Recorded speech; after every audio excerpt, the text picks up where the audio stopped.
Welcome to probably the best fitness and nutrition podcast. This is your host, Bradley Schneller, owner of Roof Fitness and Stacked Coaching.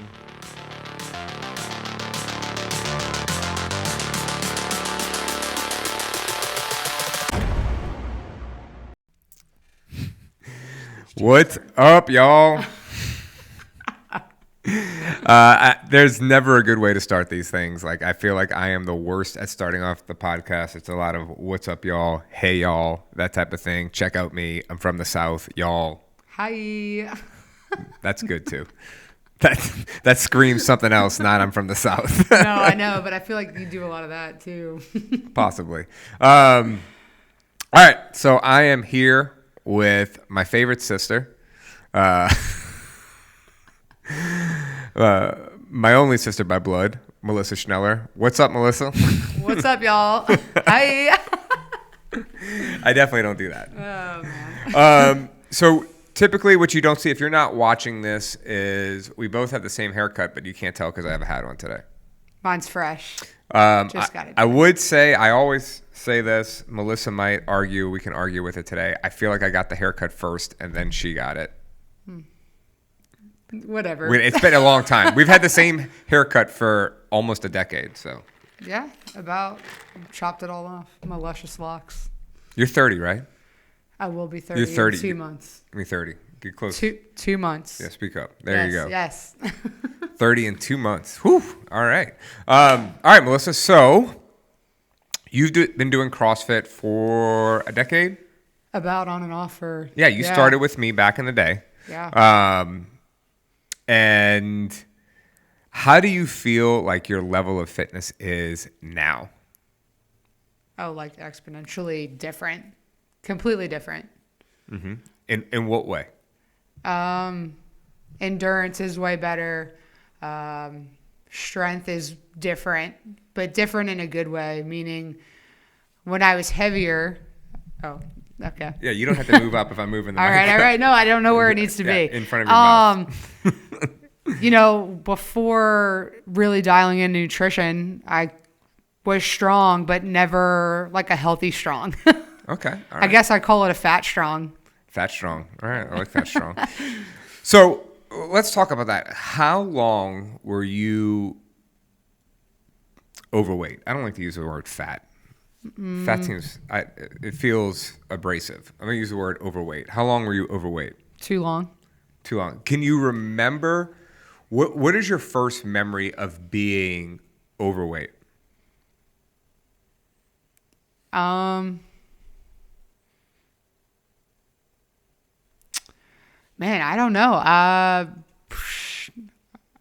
I'm not really sure. Like, I don't know if there was any one thing that stuck out to me. Because, like, I looked at it, I was like, wow, I'm strong. I can... In high school, were you overweight? No. Okay. No, honestly, high school was probably the thinnest I had ever been. Right after you graduated? Yeah, I went out, partied, drank, ate like shit. So that's kind of where it started. Probably, yeah. But still, then I was active and doing CrossFit, but no nutrition at all. Right. Not at all. Right. Okay. Well, let's dive into that. You were in high school. You said you were thin. Yeah. You were busting your ass. You played softball and basketball. Yeah. Right. How let's go back there. You were probably burning a ton of energy, right? Oh yeah. I mean, or burning a ton of calories. Yeah. But clearly it wasn't sustainable. Because No, you were out all the time. What were your eating habits like in high school? Can you remember? still not great. I ate school lunch. Explain. You know, Yeah. Walk me through a day. You woke up. What kind of things did you eat for breakfast? I either didn't eat breakfast or I ate breakfast at school after a morning practice. Which was what kind of stuff did they serve at school? Waffles. Waffles. Or pancakes or I don't really remember, but then lunch was like a chicken sandwich or whatever the hot lunch was, and you ate that and then maybe a bag of chips, maybe some cookies. It was shitty. Right. It was shitty. And School lunch isn't great. You got great. home from you went to practice after school? Yeah. And then you ate dinner at home? Yeah, whatever mom and dad cooked. Okay, cool. Which, they're wasn't the best, but guess what? We always had a hot meal on the table. Like, I mean, you know, no doubt. I mean, no doubt. Okay, cool. So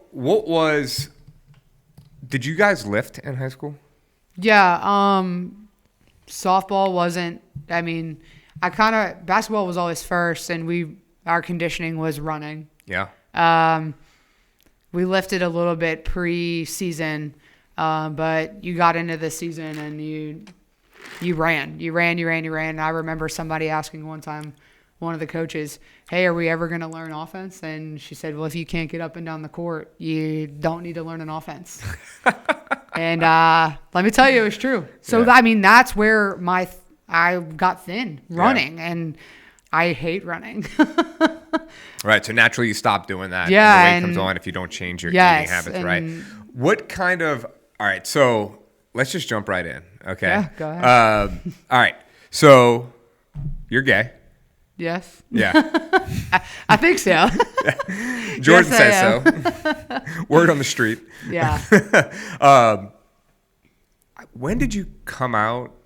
I officially came out my summer before my senior year, so of high school, right? Of high school, so Yeah. 2009, summer 2009, I believe. I talked to girls before that. No one really knew. A couple friends knew, but really told mom and dad and you probably this summer before my senior year. I remember I was at the Westin when you called me and told me. Yeah.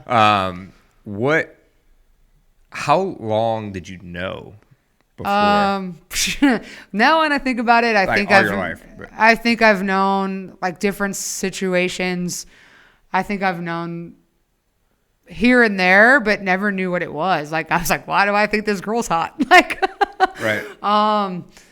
But really in high school. And then I think it was more of like, okay, I'm scared to say something and trying to figure out really who I was. And then when I told some friends and they were like, hey, well, I don't care. Then I was like, okay, well, if y'all don't care, maybe more people won't care. And then I was like, well, this is my truth and this is who I am. What was that like? I remember it was hell. It was hard. Yeah. Like, tell me the thoughts that went through your head. Like, you know, how hard was it to tell people? How'd you feel after you told people? So the group of friends that I had that I told first, I didn't think they'd have an issue with it. And when I said something, they were like, yeah, we don't give a fuck. Like, cool, whatever. Right. And actually a lot of those girls are gay now. So it's even better that way. Mm-hmm. And then coming out to mom and dad, I really didn't have a choice. Right. Mom saw me with a girl who dressed more like a guy, mm-hmm. You know, her personal own style. And I got questioned. And I don't know if it was questioned or more interrogated, but I didn't really have an option but to say, yeah, this is who I am. So that was for the record, I just want to throw this out there. Like, things are different now. 100%. Mom and dad are great. Yeah. They love Jordan. It's taken time. You've had a lot of girlfriends over for dinner before Jordan. Yeah. No disrespect, Jordan. You weren't the first. No, but things have changed. It was, But in the moment back then, it was hard. It was definitely hard, and I do believe it played a lot into a lot of different things over the course of my 20s. Yeah. So that's what I want to get into. Yeah. Okay. Is how did not being able to be who you were, maybe initially, and then the conflict that created it around you. Yeah. How did that affect your decision making when it came to school or jobs or eating or working out or friendships, family? Yeah. Let's kind of hit on all those. All right. So family, how did that affect? How long were you in that murkiness? A while. It affected a lot. Trying to really play a part in who you are and your personal style, what you want to do, like who you want to surround yourself with. It all plays into it, and you don't think so, and people don't realize it, but it's scary to live your truth, like, because not everybody agrees with it, and I got a lot of pushback from mom, and not so much dad, but mom. It was hard for her. She didn't know. That was new. It was new for her. And I'm grateful that she has grown with it and learned and accepts me for me now and understands, like, this is who I am. I'm still Melissa at the end of the day. But, I was never the person that knew what they wanted to do. Yeah, and I think figuring out who I was also played a part in that. Like, well, shit, I don't really know who I am as a person, and I also don't know what I want to do at school. So here I am, just getting a job and figuring it out every day by day, Hey, that's okay. Yeah. Oh, that's okay. Here I am, and I'm still doing it. Right, like, so. that's okay, Yeah. So it's interesting because I thought that I was always a progressive person. And I remember when you told me, like, my initial thought was, oh, you're just trying to, like, get at mom and dad or something like that. Yeah. Or, like, are you sure? Or something like that, which in retrospect seems crazy that I said that, especially with how I thought of myself, And so it's interesting when you look at that, and not defending anything, I'm not justifying anything, but you look at generations and how people react, like it takes time, Do you know the first person I told was Aunt Tremaine? I did She not was know the that. first family member that I told. I called her and I said, hey, I really need to talk to you about something. And she's like, what's going on? And I said, I think that I like girls. Mm-hmm. And she said to me, okay, does anyone else know in the family? And I said, no, you're the first person. And I said, please don't tell mom. Yeah. I said, this is for me to hash out. Please hold this secret for me. And she said, okay. She said, look, take your time, figure it out, and just be safe and be careful. And I'm here. Yeah. And like, that was like the best feedback I've gotten from family. But yeah, everybody it's hard for people if it's not their norm. And now it's like no big deal. I mean, yeah, I guess it's no big deal. Right. I'm hoping it's no big deal. Right. But it's funny. So, like, I was watching, man, I say that all the time. It's funny. I say that all the time as like a transitional phrase. It drives me crazy. Yeah. So I've been watching a lot of early 2000s Netflix shows, movies. Oh yeah, you were telling me that. Yeah. And they are like rom-coms. And my jaw hits the ground because all the cringeworthy things. The cringeworthy jokes, which are funny, but also like, oh my God, I can't believe they just said that, because it's like misogynistic and sexist. And I'm just like, oh God. But 10 years ago, it was like, ain't no thing. Like, I'm talking about a movie that was made in 2013. You're like, no big deal. Yeah. And here we are, 2021. You're like, whoa. And so it's funny how fast time has sped up in terms of society accepting what is normal. Like, it's no big deal. Like, our cousin Christopher had a wedding to another man, and we all went to it, and it was great, and we all had a great time. We all had a great time, yeah. We all had a great time. It was nuts, NBD, Yeah. 3 years before that, like, we're freaking out because you came out of the closet. Came out of the closet, right? So it's like, in that quick a time, yeah, we were able to move on. Well, and you want to hope that your family showed up because you're truly happy and didn't show up for the show, or didn't show up because they felt like they needed to. Well, and I think, to be honest, that's not, I don't want to say fear. I don't know if that's the right word, but I could only hope for that. If that day comes for me, you're showing up because you truly care for me and my future, and you want me to be truly happy. And if you understanding me truly happy is with a woman or whatever, then so be it, And I do believe that our family showed up for support of him that day. Yeah. And everyone had a great time. Yeah, you know? we all had a great time. It was love. Yeah. So, friends, okay. Any pushback from any friends, or did it change how you interacted with your friends at all? I don't think pushback from friends. I think when I came out, I think a lot of people still were in that, unless I just self-discovery phase themselves. 100% self-discovery phase, and I think a lot of people were scared to say it out loud, or we're still, like I said, self-discovery. And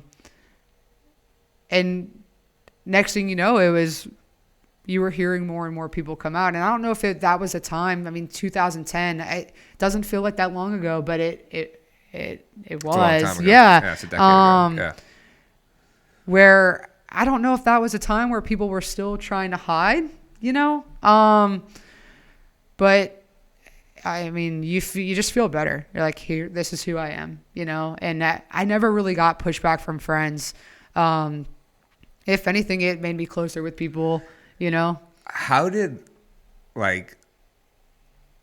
living being someone different than who you, I don't know if wanted to be because you didn't know you were there yet, or were expected to be? Right. How was living the person you were expected to be? So living what other people wanted you to be, not what you felt inside.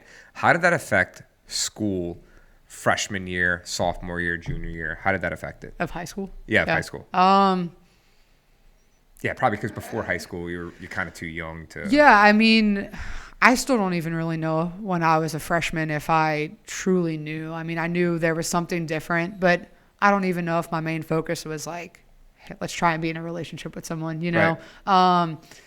But getting into that junior, senior year when you're talking to new people, you're meeting new people, and even the personal style. Like, I've never been a girl to wear a dress and heels. Have I? Yes, but it's not because I truly wanted to. Did it affect the way you reacted to adults, like at school?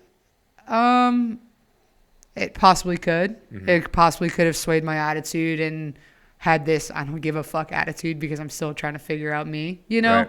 It definitely changed when I switched schools. Mm-hmm. So started at Cabrini my freshman year, switched to De La Salle, sophomore to senior year. And I don't know if it was the co-ed dynamic of... You felt more accepted at De La Yeah, Salle? I think so. I don't even know if I didn't feel accepted at Cabrini. I just... I don't know. I guess it was a different dynamic. Mm-hmm. The guys maybe broke that tension or whatever. I have no idea. Yeah. But I don't know. Yeah.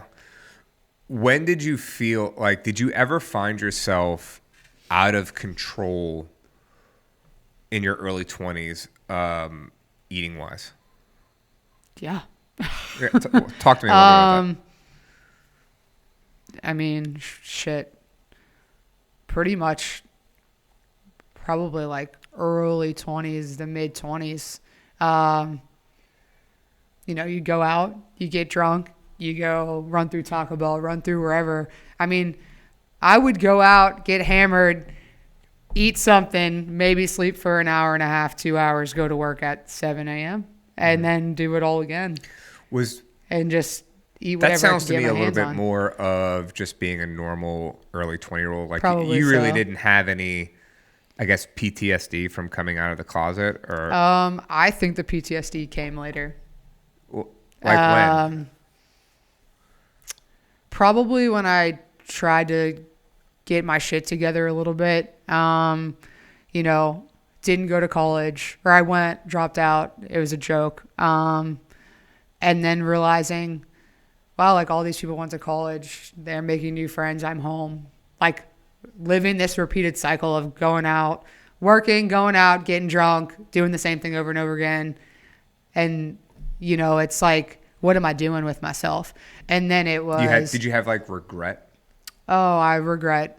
I should have played softball in college. Yeah. Regret passing that up.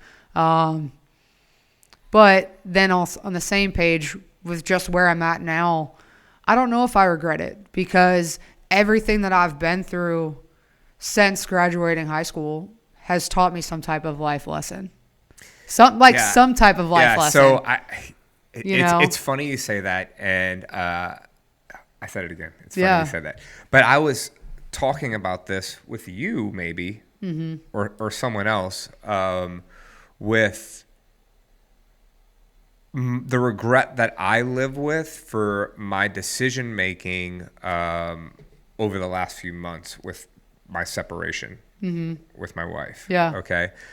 Whereas, when I could have taken a left, I took a right. Yeah. Every time, which put me in the situation that I'm in now. And so I had this regret that I could have gone left. However, before that, I remember every day,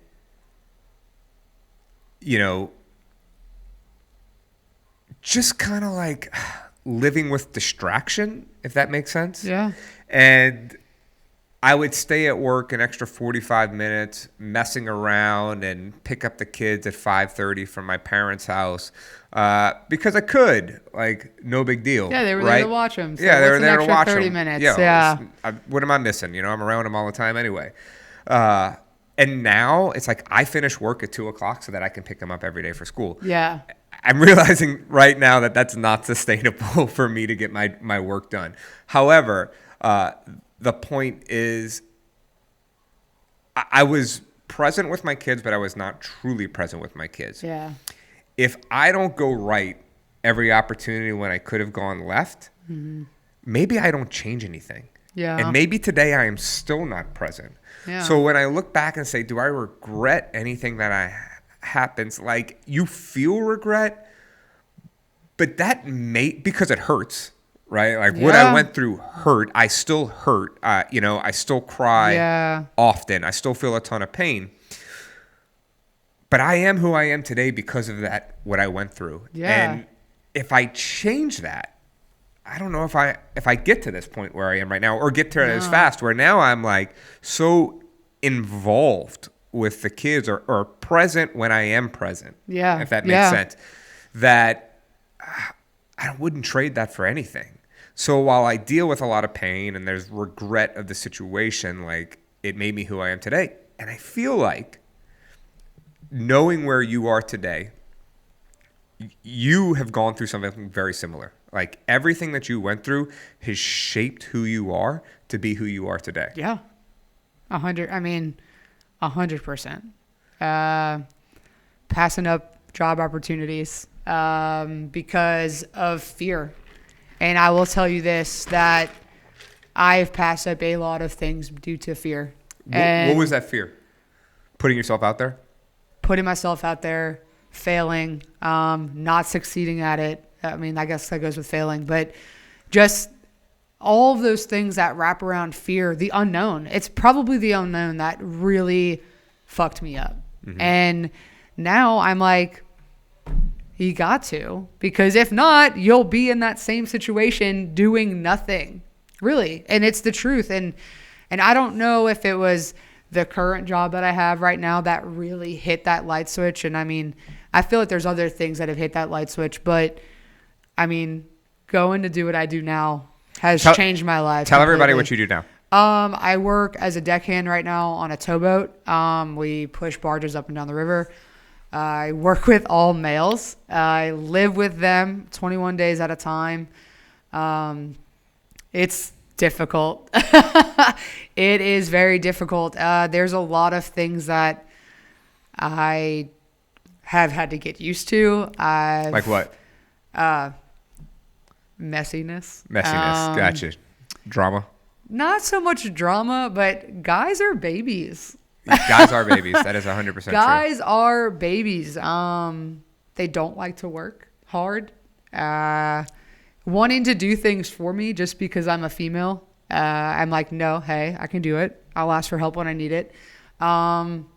Just small things that you don't realize until you live with 7 guys. So I remember the first day you went on the boat, and can I share? I don't even know what you're going to share. Well, So you called and you cried. oh yeah, I was hysterical. I walked into my bunk room and it was like the size of a tiny closet. And I was like, how the fuck am I supposed to live in here? And it was that shock, that initial shock of like, wow, man, like my life's about to change. And I don't know if it was the I can't do this, or it was the, hey, what's about to happen, you know? But yeah, it was emotional, and it was do I even want to do this and be away from home?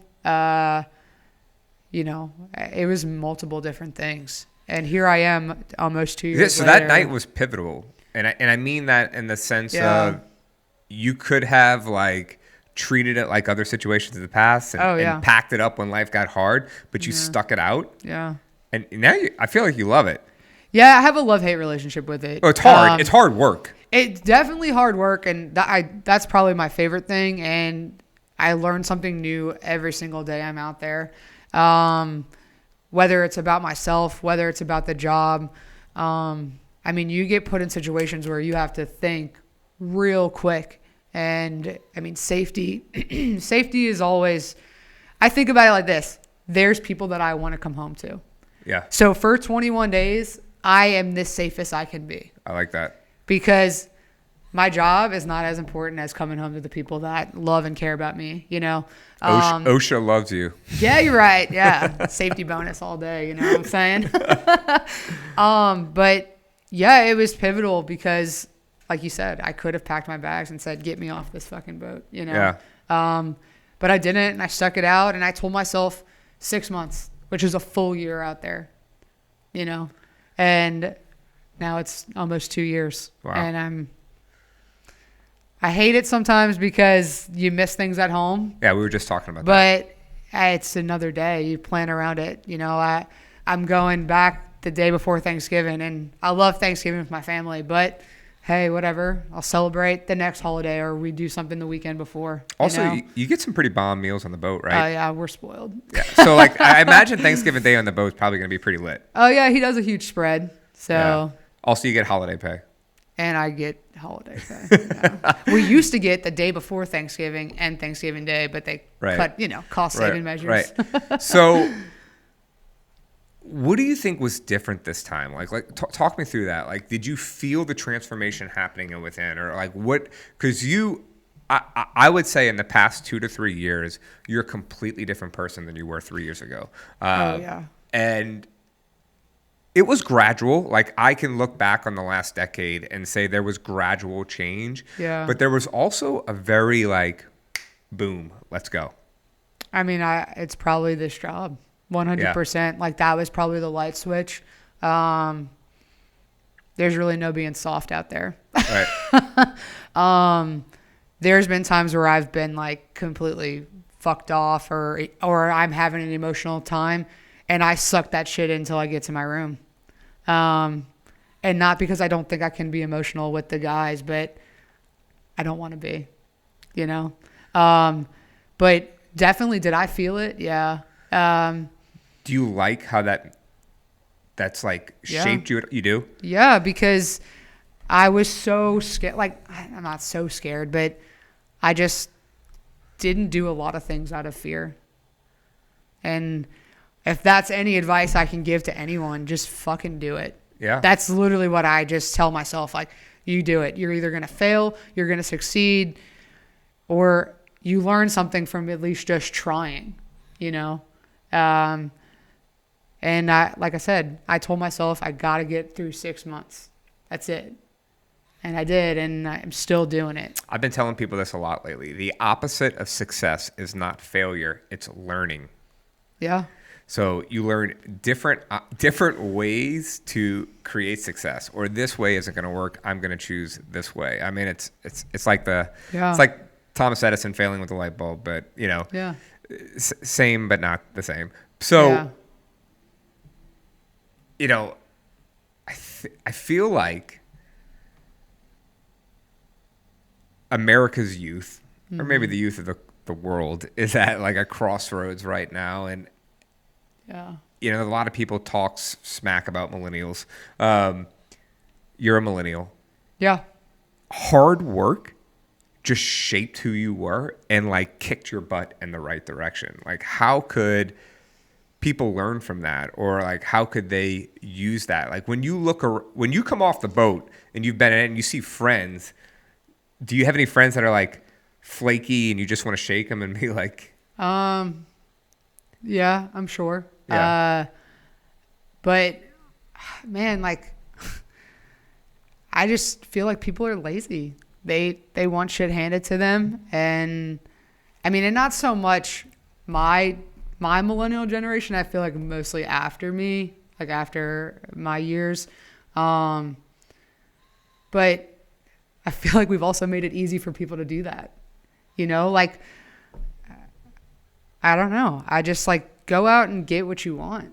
You know, nothing's handed to you, and I don't know. Would you have, like, if you could go back in time to 21, 22, okay? Mm-hmm. And like, let's not play the game where I'm going to go to college, okay? Yeah. I'm not in college. Yeah. Would you wish you would have found like this tugboat job then? No, I actually was talking about this the other day. At one point I thought I was going to join the military, and I remember again, that. I was like, for that. I was all for that. But like, I think I didn't go for it out of fear. Another thing. And now, like, either I would have just gone straight into the military after high school, or just followed my dream with softball and played, mm-hmm. or gone into some type of trade. I know for myself now that I look at who I am, sitting at a computer all day and typing in numbers and stuff like that. You like working with your hands. I like working with my hands. I like sweating. Yeah. Anything active. Or I could have done any of that. Yeah. And I don't think that trades are pushed enough. No, they're not. They are not. They are not. And you can make a great living with doing some type of trade.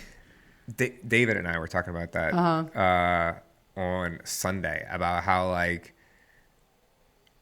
trade schools are not pushed to the forefront enough. Yeah. Like, how many plumbers out there are just killing it? Like, you got to work hard, but you're killing it. You're making a good living. Who wants to deal with other people's shit? Right. I mean, they're making a good living. Exactly. But it's not glamorous. It's not Instagram worthy. Yeah, they probably have some sexy plumbers out there on TikTok. I don't know. If I was a plumber, I'd be a sexy plumber. Shut up. Let me clean your pipes. No. Moving on. Yeah. All right. So that was kind of like, do you feel that was the start to where now you started to transform? You were transforming your mind. What was the catalyst to transforming your body? This job too, because you have to be you don't have to be physically fit. Not a lot of people out there are, but I knew for me as a female, I don't just get to be naturally strong. Yeah. Yes, I'm strong, but being in better shape makes my job that much easier. Yeah. Endurance wise, lifting the things that we lift, all of it. Melissa shared with us a TikTok the other day and tagged Ruin, and it was, what'd you call it? It was your transformation, but I thought you called I can't remember. But I just said something about like, this is a journey, like the journey, right? I guess. And she was lifting weight, and I did not remember you being that big. You were pretty big. I did not remember that. There is a picture that someone sent me. I guess I was in the background of a picture and I was doing a sit-up. And I might get emotional. That's right. But it was fucking eye-opening. Mm-hmm. Like, I was like, who the fuck is that? Like, how did that even happen? You know, when you think about it and you're like, God damn, like, what was I doing? Like, yeah, I showed up here. Yeah, like, my food wasn't terrible at home. We cooked, but then it was the Friday, Saturday, Sunday, Thursday maybe, where I ate and drank out. Yeah. So that hard work that I put in, like, boom, down the drain every single weekend. And when I saw that picture of myself doing a sit-up, I was like, holy shit. Like, it was unrecognizable. And then there's other pictures that I've seen where I'm like, gross. Like, I mean, that's me talking about myself. Yeah. But like, I wasn't okay with that, because I also knew that it's not who I wanted to be. That's not what I wanted for myself. It would be simply too like going shopping and trying to put clothes on, and you literally have a breakdown every time you shop. Every single time you shop. And how it's frustrating was hard for you to find pants? Well, yeah, super frustrating. I mean, got a big butt, thick thighs. It's just whatever. But it's the opposite for me. I got thick thighs and no butt. That's frustrating your too. thighs aren't that thick. A little bit, but they're still kind of chicken-like. They're sexy looking. I got big thighs. I just don't have a butt. Anyway, go ahead. But anyway, so it was the frustration of so many different things. And every time I looked in the mirror, I hated it. It was, I mean, you tear yourself apart. And I don't want to look in the mirror and tear myself apart. I mean, sometimes I still do. But that's where that mindset and that shift comes in to where, hey, I look back and I'm like, this is where I was. Look where I'm at now. I might not be finished, but are you ever really finished? You know? So I remember those times, and you were, you CrossFitted like crazy. Like you went to the gym all the time. You were a pretty competitive CrossFitter. Like you were good at it. Like you worked your tail off at it. It didn't matter. It didn't matter. And I think like, it didn't man, matter. how much better could I have been if I would have known about nutrition what I know now?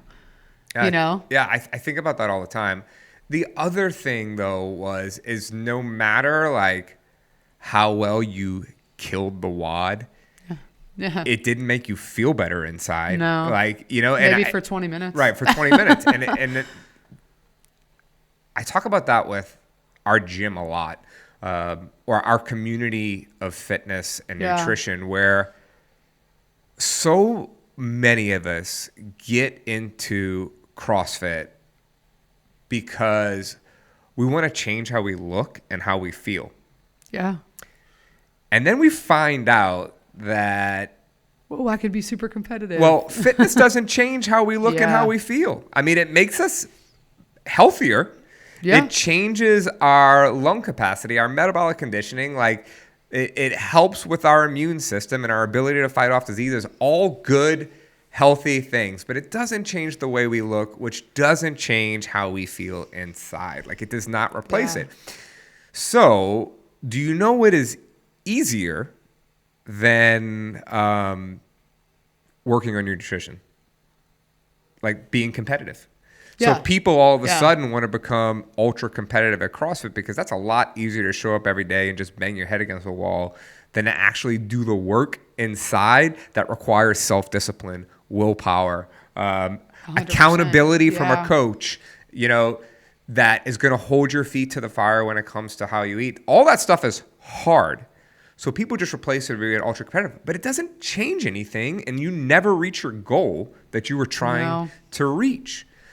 So I tell people all the time, please, please, please divorce, for lack of a better term, fitness and nutrition. Fitness is for wellness. Nutrition is for weight loss. It's almost like the fitness should just be kind of for fun. Fitness should be for fun. Yeah. And it's really true because, you know, okay, so like I choose to work out on the boat. We don't have much equipment.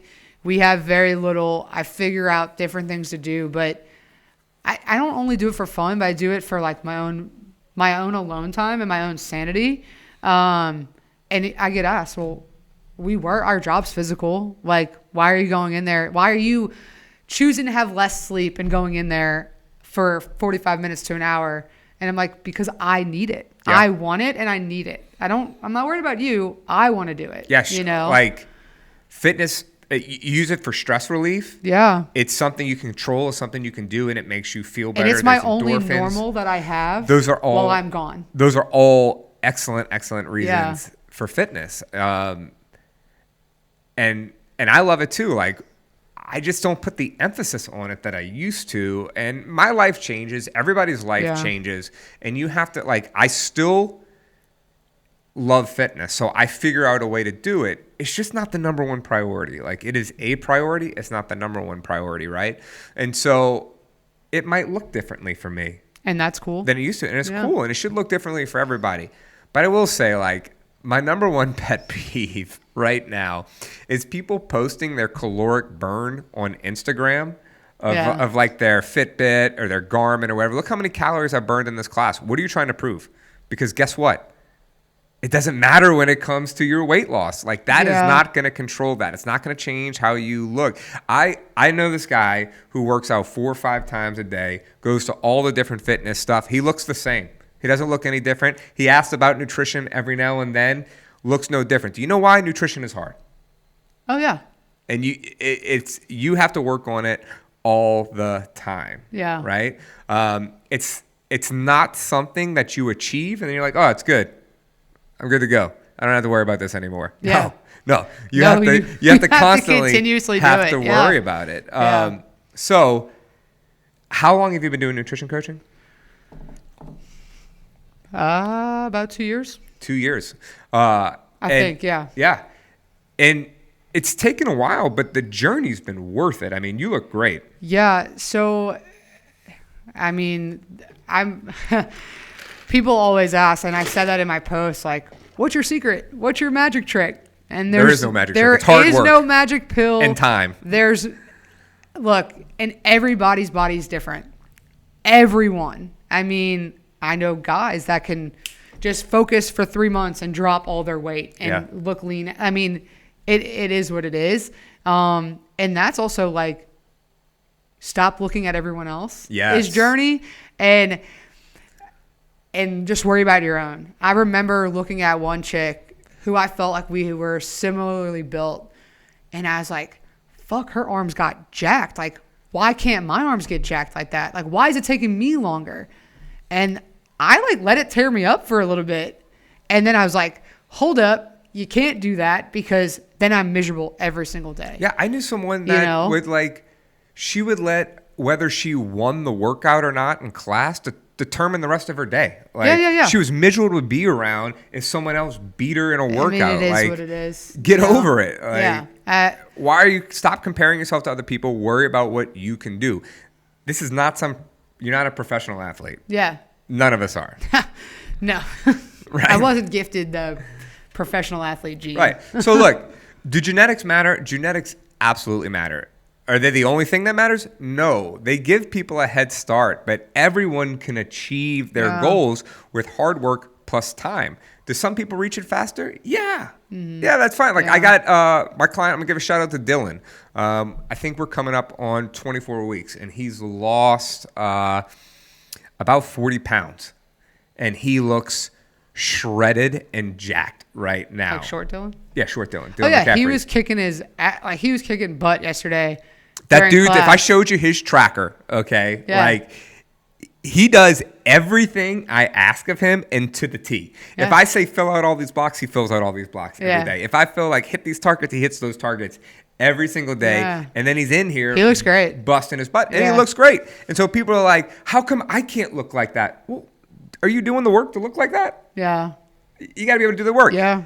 And even still, you might not get that fast. Like, you can reach it. It just takes work plus time, and that's different for everyone. So for you, it's been a journey for 2 years. Yeah. The other cool thing that I've seen, though, and, I have meetings with our nutrition coaches, and Claire's your nutrition coach. Yeah. And, shout out Claire. Shout out to Claire. And I've talked to Claire about you a little bit, and she gives me, like, progress report updates on you, and part of that is you being able to dial down and up on the boat and do things that work for you on the boat, though. Yeah, it's hard. Right, it's hard because you is hard. You have a lot of temptations around there. There's not like you can't control the groceries.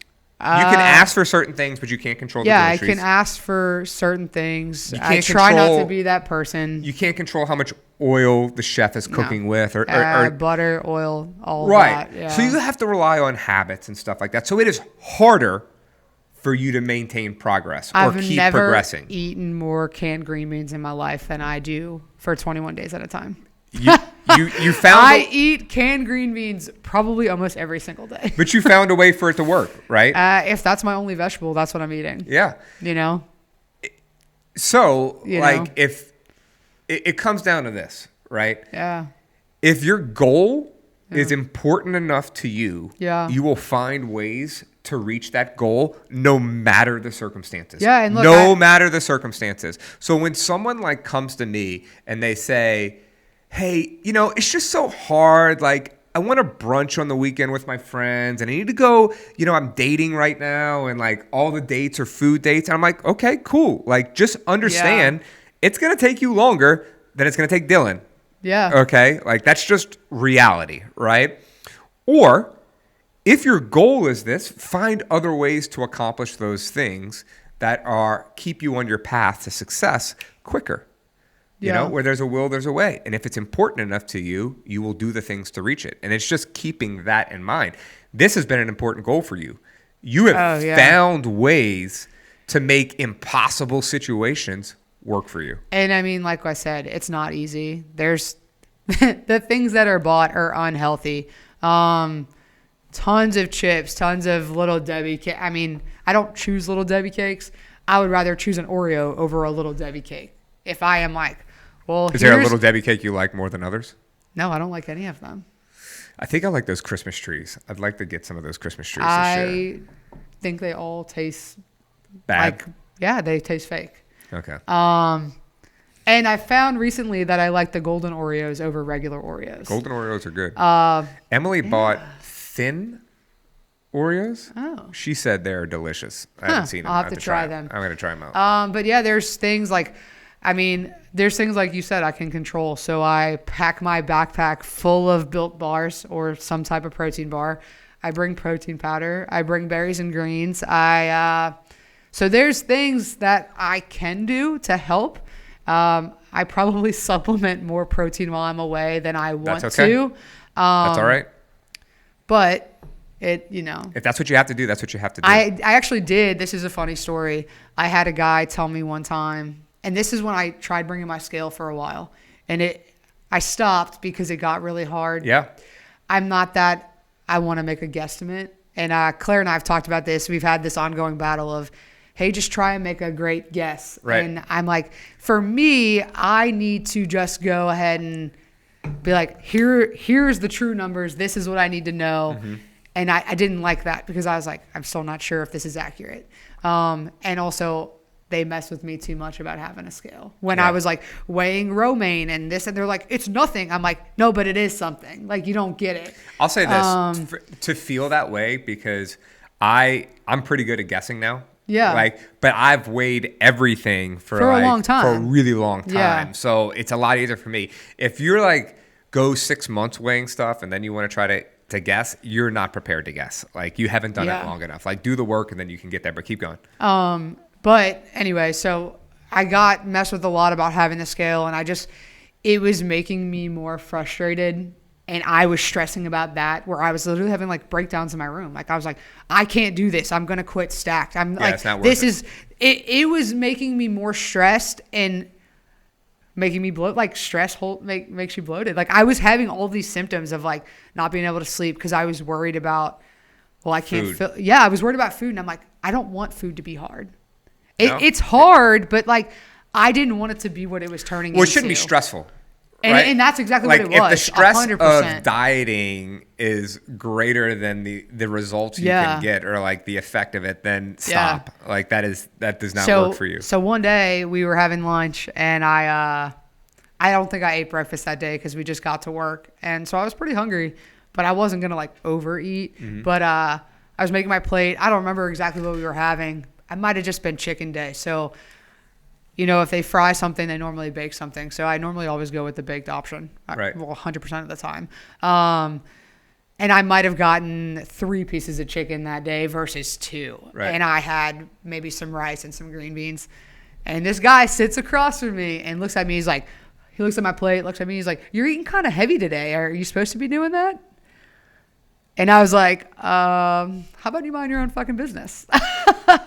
Yeah, y'all. You know what I'm saying? Let me give everyone some advice. Do not comment on the amount of food other people are eating ever. And I told him, I was like, if you actually saw me like eating my actual targets, you would probably think that every single day of like how much food I really should eat. And I was like, you should probably see what my brother eats. He eats like 17 meals a day. I eat a lot of meals, yeah. So that was another turning point where like it just like it was a trigger. And like I said, it's hard.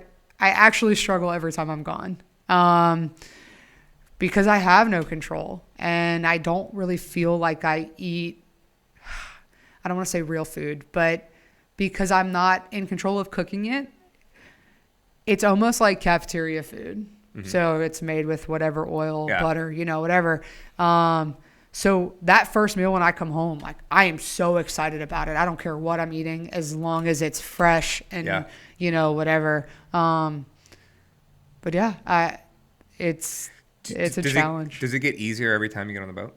A little bit. I have my moments, you know, whether it's like, after the storm, we struggled getting groceries to the boat for a minute due to the fact of all of the crazy shit, right?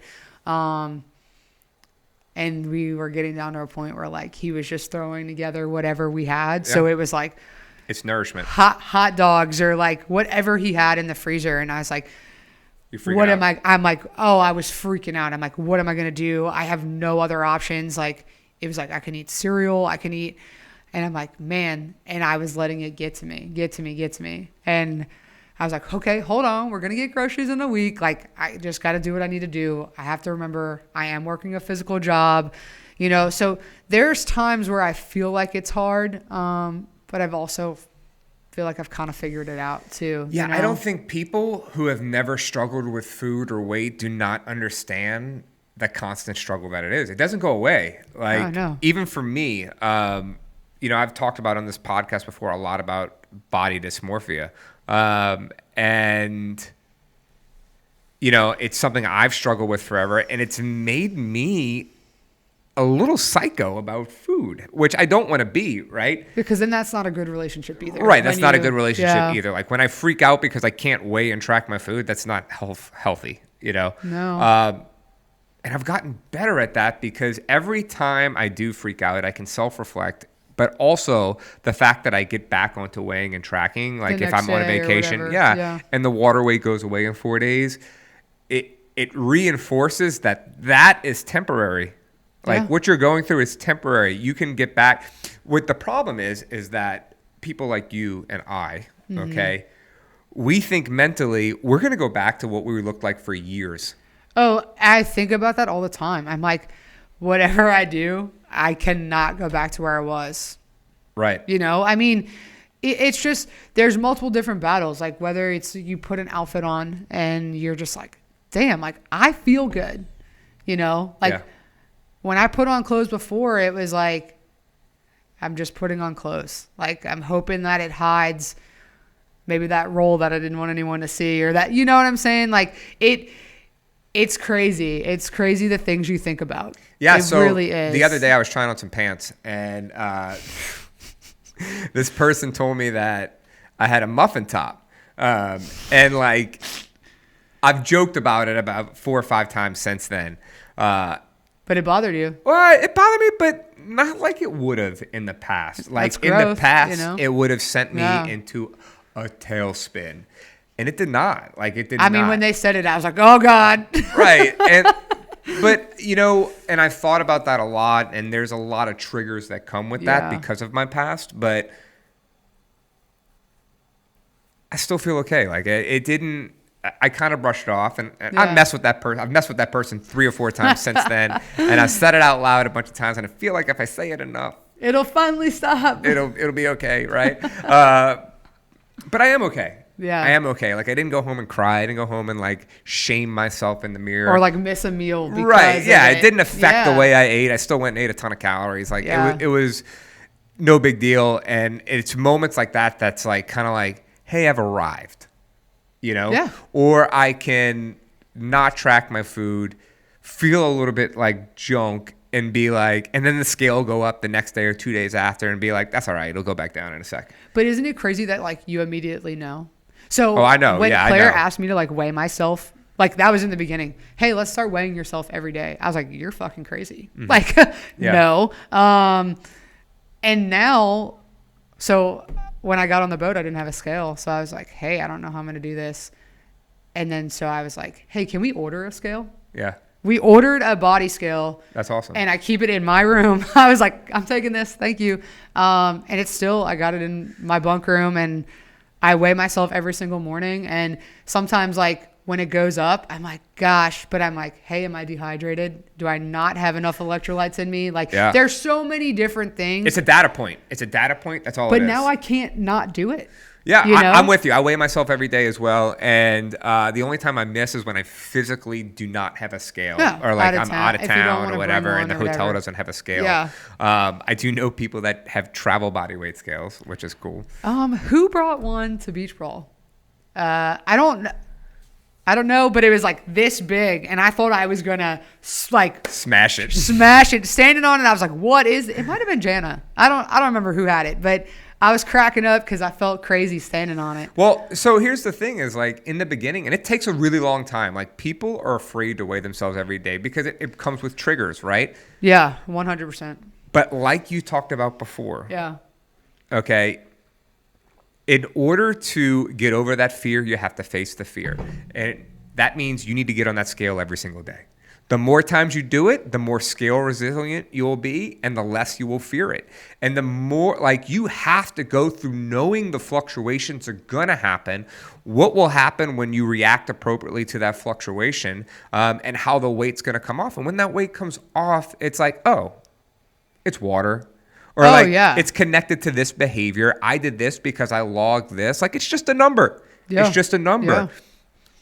But it does take growing pains. I was there. I did that for over a year, where like the scale reflected my mood for the day. It doesn't do that anymore. Like, I don't care. I remember in July last year, I hit 176 and I thought it was the end of the world. I had a mental breakdown. I took pictures. I still have those pictures.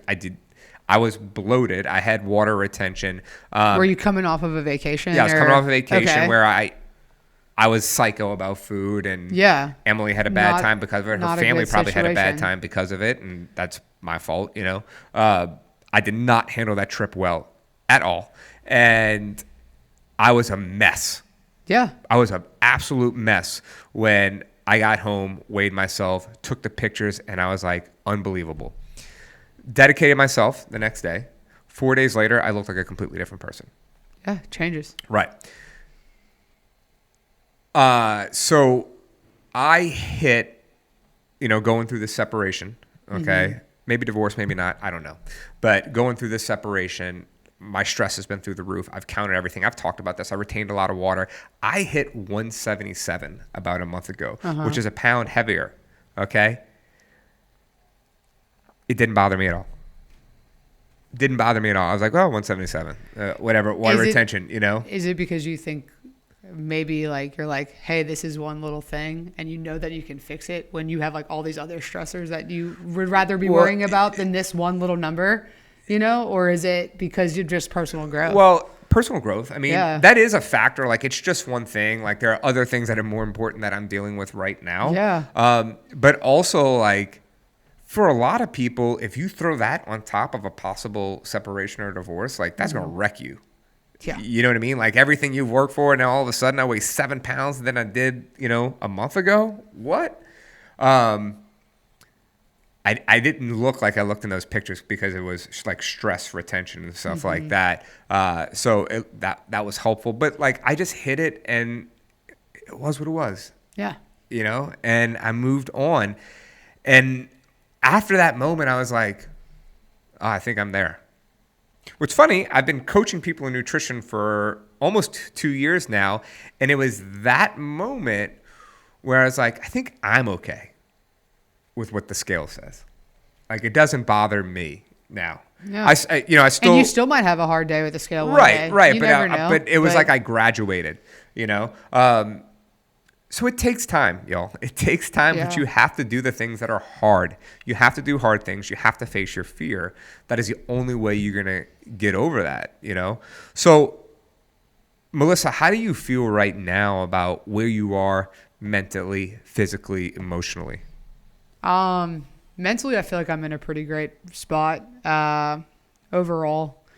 Sometimes I wow myself when I'm talking to people. I'm like, oh my God, like, who is this person speaking? Like, whether it's like my outlook on something or whatever it may be. Like, this is not who I was 4 Wisdom or 5 comes years with age ago. and experience. Yeah.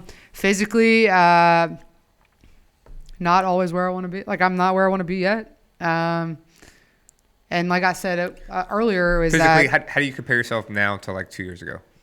off the charts. Yeah, like you're not to your goal. No, but that's what I was saying. Feel better. Like, are you ever at your goal? Because you're always Yeah, I wanting to feel be like I bet- hit my goal and I'm in maintenance right now. Okay, so you're maintenance, but you're still working every single day on your, Yeah. I mean, I work on my fitness every day, but it's like I don't have a specific goal. My goal right now is not fitness related. Yeah. It's life related. Yeah.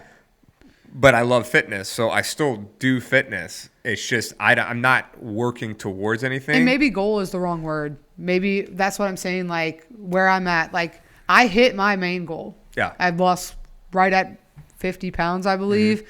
I still, for me, there's a small goal of like, I think that I could go 10 to 15 pounds more and like, really see some of the things that I want to see.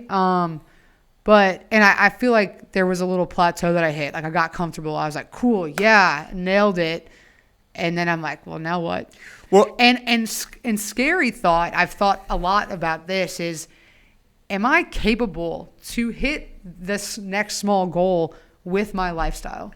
And I mean lifestyle with how fluctuating my boat to home life is. So that's what I was going to get into because, like, I follow this guy, Lane Norton. Oh, I follow this guy, Dr. Lane Norton. Check him out on Instagram. It's @BioLane. And I say he's my spirit animal. Yeah. I love everything he has to say about nutrition. I love everything he has to say about fitness. And I watch him lift. And this dude is an animal. Yeah.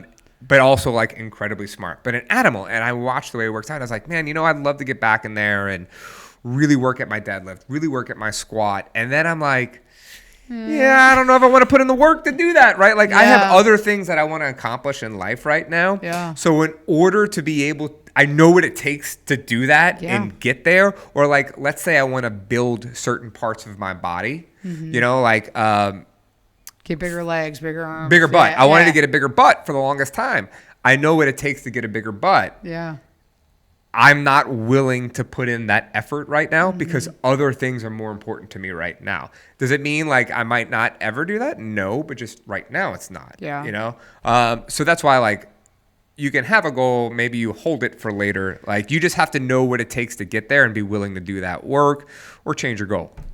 Yeah, and that's where I'm at. That's my constant battle right now is, last week I was like, I'm quitting stacked because I know that I can't get my goal while I'm gone. And that sounds crazy when I say I know that I can't. Those are the wrong choice of words, but it's like we were talking earlier. It's difficult. It's very difficult to get that while I'm away. And then you're like, okay, well, I'm home for 3 weeks. How much can I change in 3 weeks? And then it's hard too because I come home and I want to have that drink that I couldn't have maybe. Yeah. And honestly, drinking's really not that important to me. Right. It's just, I do like a glass of wine or I do like a good crafted cocktail, every once in a while. But I also know that it can be balanced in. But then it's like, do I just go hard for 3 weeks while I'm home and then just hope that I can maintain while I'm gone? I'm trying to figure that out still. We're working on that. And I've done a lot of success with hitting a protein goal and calories. Yeah. Well, so here's something to consider, Melissa, is that, all right, I'm going to share an example. Dean Blank, who owns Clean Creations, he started nutrition coaching with me. When he started with me, he was like 166, okay? And his goal was, this sounds crazy, to look like me. That's what he said. I want to look like you, all right? Well, we kind of had to do a body recomposition for Dean. So we started... we were going to do a cut and then a reverse diet up and build muscle mass. But about 2 to 3 weeks into nutrition coaching with me, his wife, Barbara, had to go into the hospital and be put on bed rest. And she was like put on bed rest for months and months. Like for the majority of Dean's time with me. So now Dean had to take care of their kids, run their business, Clean Creations, worry about nutrition and like worry about fitness, like something had to give. So his nutrition maybe got nutrition put on the and back fitness burner kind a of got little put bit. on the back burner. Okay.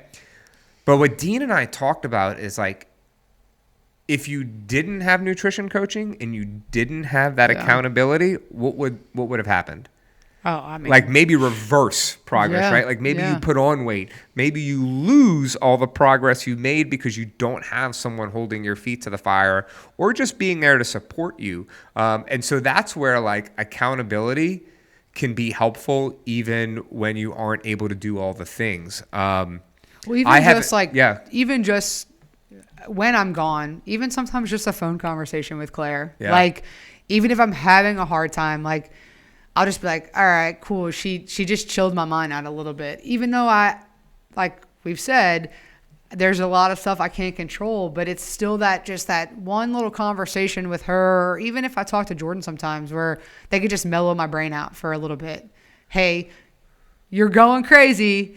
Remember your progress. Remember the things that you can control. Yeah, and guess what, y'all? That happens to all of us, including yours truly. Like, I do that all the time. I have a coach because I think everyone should have a coach. And, I know what to do, y'all. I know what to do. But I still need someone there just so that I can reach out to him and be like, man, I'm experiencing all these things. What's going on? I know what's going on. But I'm like, what's going on?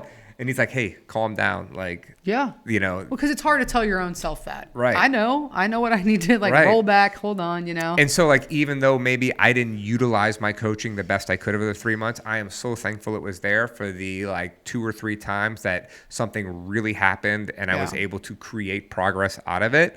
And I've created a lot of progress in the last month and a half after a rocky few months. And that makes me truly happy. So Melissa, for you, like, how close do you think you are to your authentic self these days? With nutrition or just like myself? No, just period. Pretty close. Yeah. How does that feel? Pretty fucking awesome. Yeah.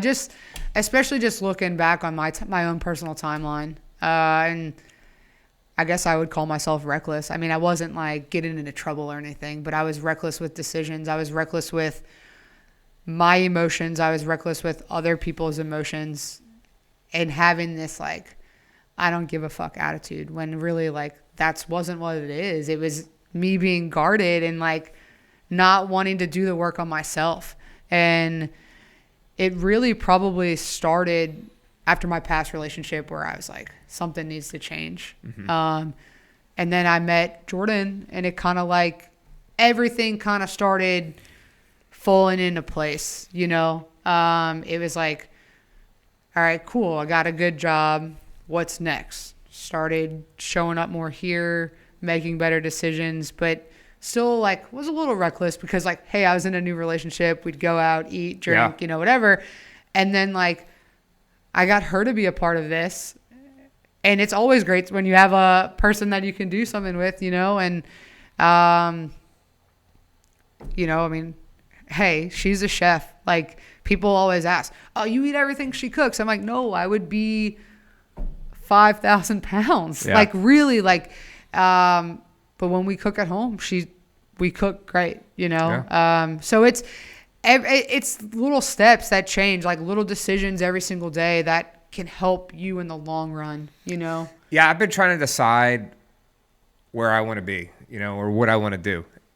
So for some of y'all, that might sound jarring, right? Like I own a gym, I own a nutrition coaching company, and it's like, where do I want to be? What do I want to do? And the answer is, I don't know. Yeah. Right? Like, I don't know what's next for me. Or where I want to take the gym, which I don't want people to be alarmed. Like we're doing fitness, we're always going to do fitness. But I think one of the things that I really want to impart on people is the journey to become the authentic self, right? Mm-hmm. It's very like fulfilling. At the end of the day, I mean, a lot of people can't sit and be by themselves. Because that's when scary thoughts happen. Yeah. That's when you truly start to figure out, holy shit, like I'm in a room by myself, sitting in my own thoughts, which can be hard, very, very hard. And I actually did a lot of that multiple times. And I think that that's helped me grow because, you know, you battle with that. Well, I should have done this. Okay, well, I didn't do this. What can I do next? What can I do after this decision wasn't made? Or, oh, I made this decision. It wasn't the best. But what's the next best decision for me? Yeah, you know? Absolutely. And so, you know, I have to remember that people found nutrition coaching because of my story, right? Not everyone, but like some people have come to nutrition coaching because of my story. People originally came to Rue because of my vision for what fitness is, you know, and my vision has changed over time and evolved over time, and it's ever evolving, as we all should be ever evolving, yeah, that's right? how you grow. Exactly, it's how we grow. Yeah. And so I have to remember that there will always be people attracted to that authenticity, right? Yeah. And if you don't like it, it's okay. If you don't like how we coach nutrition, it's okay. If you don't like how we coach fitness, it's okay. But I want everyone to remember that, like, what you want is what you want. Don't let someone else influence that. If you want to be happy, right? For example, I'm going to share this story from Saturday night. We had we celebrated a birthday for my mom, and Melissa cooked a cheesecake. Melissa cooked a carrot cake. Oh, sorry, a carrot cake. That's the story messing with me. Melissa cooked a carrot cake for my mom's birthday. Not Jordan. Melissa cooked it, and it was good. We all enjoyed it. We all enjoyed it, except my dad. My dad didn't like it. He straight up was like, I don't like it. Right. And so I know in that moment, like, it bothered Melissa. Like, it bothered her that dad didn't like the mainly carrot because cake. there's not many things that he's like, right. wow. But it bothered you. And I told Melissa in that moment, I said, hey, everybody likes the carrot cake here except him. Why are you worried about him? He's the one person that doesn't like it. And then I thought about that over the weekend, and I thought about it Sunday, and I thought about it on Monday. Really? Yeah. I thought about it in terms of myself. Yeah. I've been worrying about the handful of people that may not like my programming, or may not like what we're trying to do as nutrition coaching, or may not like the fitness product that we put out there. Yeah. And I stopped thinking about the majority of people who do like the product that we're putting out there. Yeah. So why do I care about that handful of people? I shouldn't. That's the point. I shouldn't. Okay. And there will always be people who enjoy what we put out, and that's the people that I need to focus on. And I just want everyone to remember that, like, as you go through life, as you go through your job, your journey to be you, your journey to be yourself, be who you are. Don't let anyone else influence that, okay? People will be attracted to you for you and not you for anyone else. Heard that. So, anything else to add, Melissa? No, just be you. I love it. All right, y'all. That's a wrap. Peace out. Later.